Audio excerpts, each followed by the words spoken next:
Hello and welcome to Family Table. I'm Pastor Tim. I'm Patty. And we are going to continue on with our Jesse Tree devotions for this Advent season.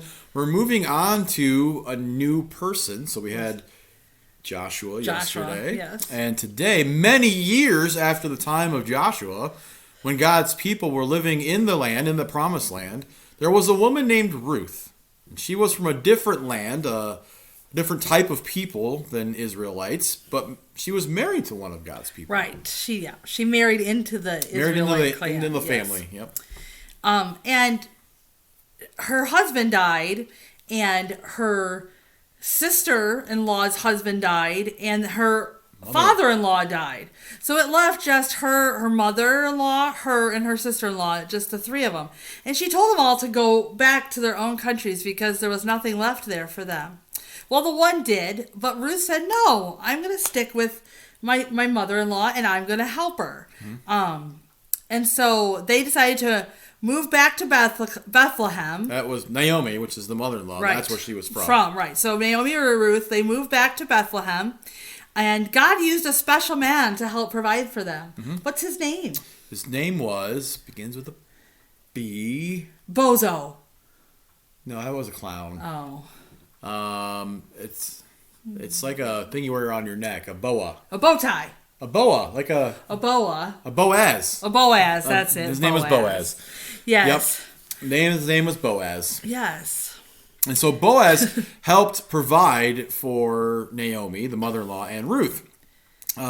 He provided food by making sure that there was plenty of wheat for Ruth to gather in his fields. The way it worked back then is if you were a widow or an orphan or a foreigner living in Israel, after the harvest, whatever fell off as they were gathering the harvest, they were supposed to leave behind. They were not supposed to pick it up off the ground. If it touched the ground, they were supposed to stay there. And the reason it was to stay there was to feed the widows and the orphans and the foreigners who were living in Israel who couldn't get food any other way. It has a big fancy word. So here's your word for the day. They called it gleaning. Gleaning. So these people would go glean the fields, gleaning, after all the harvest was done. Yes. But Boaz got sloppy on purpose and left more food in the field for Ruth than would normally be found. Yes. To make sure that they didn't go hungry. Well, eventually Boaz marries Ruth. They fall in love and get married. And honestly, Boaz was actually sort of following another rule by marrying a widow of a relative, so that they would have property and rights and wouldn't have to glean the fields anymore. Right. And they had a son, and his name is got a funny name. His name was Obed. And Obed is going to be the father of Jesse. Ooh, the tree we're named after. Yes, the Jesse tree, the Jesse tree. We finally get to Jesse. Yeah. And Jesse is going to continue to be a part of God's plan to send a savior. So Ruth is just this another link in the family tree of Jesus that we're making. And we've gotten to this namesake of the tree, Mr. Jesse himself. We've gotten to our Jesse from the Jesse tree. Yes. Finally. Yep.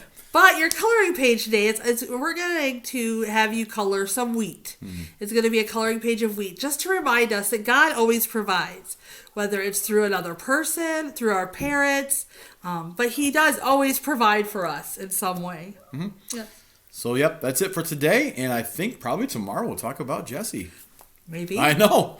Well, we'll see you later, and hopefully you have a blessed day in Christ. Bye, guys. Bye.